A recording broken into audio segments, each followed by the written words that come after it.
Hi there, it's Adam Smith, head of Sky Sports Boxing, and you're watching Lights Out. This is Lights Out. I'm Faisal Khan, and I'm here at Shamrock Boxing Gym. Delighted to be joined by Mr. Conor Wright, 6-0. Conor, how you doing? Yeah, not too bad, mate. How are you? Yeah. Do you want me to take that off? No, it's fine. I've got it.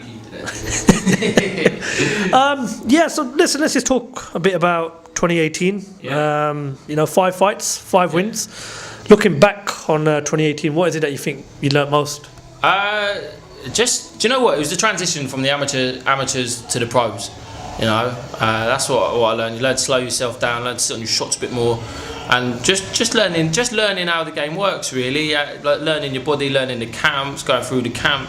It is literally a completely different ball game to the amateur game. But I'm more suited to it. I love it. All right, so take it back from 2018. Learned a lot. Done a few bits in 2018. So we've got to push on for a big 2019 now. And see what happens. Obviously, 2019, as you said, is you're pushing on for 2019, big year, especially for British boxing. What is that you've got your sights set on for 2019? I want to have a couple more learning fights. Obviously, I'm coming up. I'm going to be coming up into the middleweight division. I think I'm going to mature. I'm only 21 years old. Like I'm still young. I'm still a baby. But I'm going to mature into I think a big middleweight. So towards the end of the year, see what the middleweight division's saying at English level, see who's about, see who's got the titles then, and then we'll start calling names out. But obviously, before we started the interview, you was talking to me about moving up to middleweight division. Is that something you think you're going to be more comfortable at? Yeah, definitely. I'm 6'3". I mean, I would be a monster at light middleweight. Light middleweight. I'd be big at the weight, but I'm struggling to make the weight. I could. You know what? If I really push myself, I could make it. But like I said, I'm fighting against nature. My dad was a light heavyweight. My uncle was a super middleweight. It's in my genes to be. I'm a big boy. You know what I mean? I'm not small, so I'm not small bone. I'm going to be a big lad when I'm fully matured. You ended the year on a massive high fighting at York Hall. I believe you told me it was 6 days' notice you got for that fight. Yeah. Talk to me, what was that experience like stepping out in York Hall and obviously getting the win and ending 2018 on a high? Oh, it was massive. It was good for me. Do you know what? It was a last minute fight. My stablemate Alfie Price was fighting on the show. I was getting itchy knuckles, and I wasn't in camp as such. But I was ticking over, and I thought, you know what? I'm training. I might as well fight. So I asked for the fight. I got the fight. And I got the win, But going away from obviously the Corn Exchange, going into London where I had my debut, it was a great way to end 2018 in a massive iconic venue like that. So bigger venues is what we're going to be looking for 2019. So that's what we want. We want to be back at York, or we want to start pushing onto the Copper Box or something like that. Definitely. When I'm speaking to you, it kind of reminds me of Charlie Edwards, won the WBC title. On December the 22nd, and now he's headlining his own show at the Copper Box. I think it's March 23rd. Are you looking at fighters like Charlie Edwards and are you using them as an example to get to where you want to be, hopefully in the next 2-3 years, challenging maybe for world titles? Absolutely. I mean, Charlie Edwards was a fantastic amateur. He really was. Him and his brother. But realistically, they're what you call classic. They just work their way up. He got his title shot back a couple of years ago. And it weren't his time. He fell short, but he went back, reassessed, regrouped, and then came back up again. So that's what I want to do. Hopefully, I don't get the setbacks, but hopefully, I just get it first time. But we will. We'll see what happens.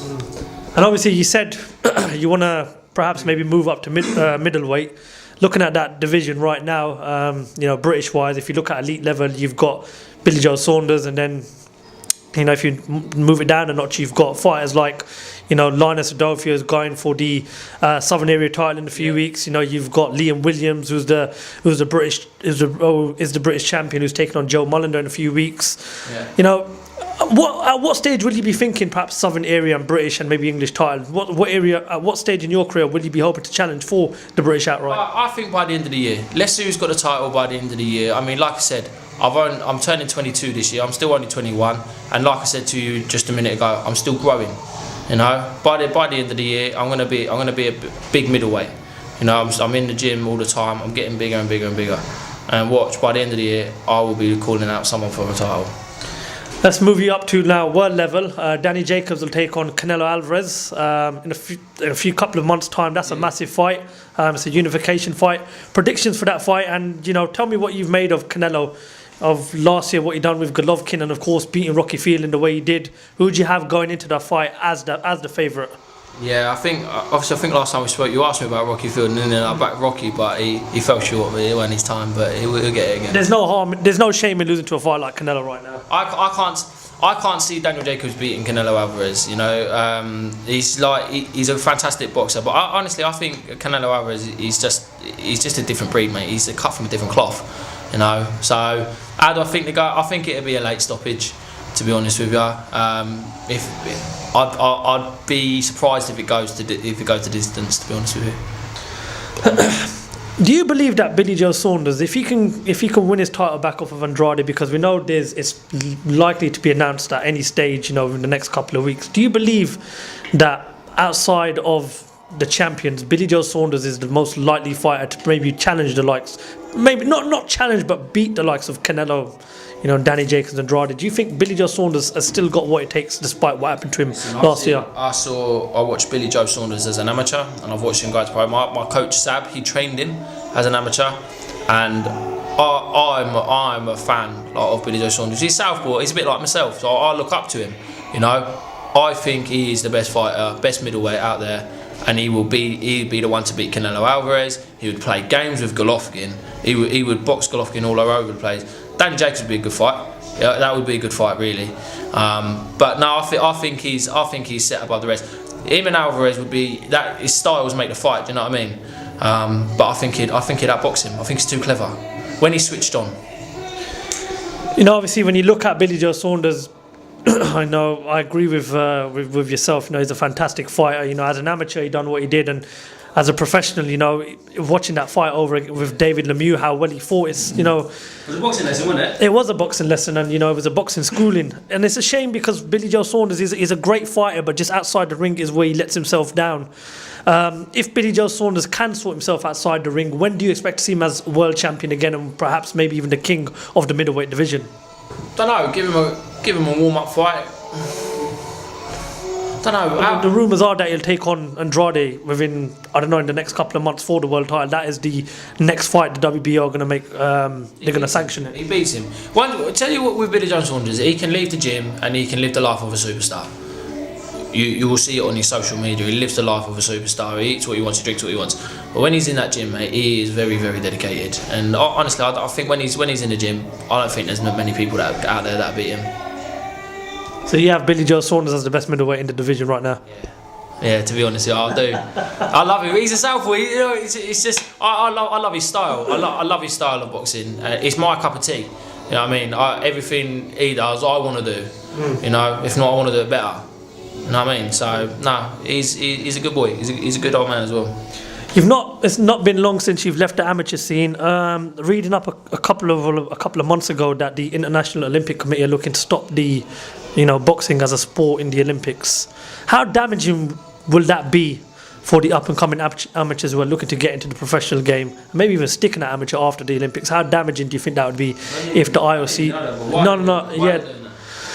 Your guess is as good as mine, but how damaging would that be for future fighters if that happens? Because every even when I was a kid, I wanted to go to the Olympics. When I was 7, 8 years old, I think I was on a news interview. I said I want to go to the Olympics.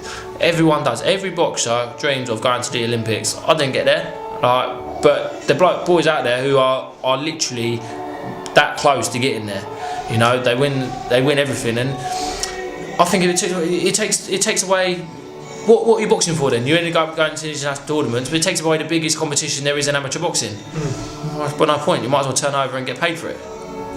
No, I totally agree. Conor Wright, one final question. What can we expect to see from you in 2019? You'll see me, no fight is going the distance. I'm saying this now, no fight is going the distance this time. I don't care if I have to kick them or whatever, but I don't want to be seeing the final bell. You know, I just want to go out there and start knocking people out, start causing a wave into the scene. I still want to make a name for myself. Do you know what I mean? You know, I want to save for a house. I want to get a house. You know, I want to settle down. I want to go up a bit. Really, I might as well. 100% no. Conor Wright, 6-0, Milton Keynes' very own. Thank you very much. Talk to Lights Out.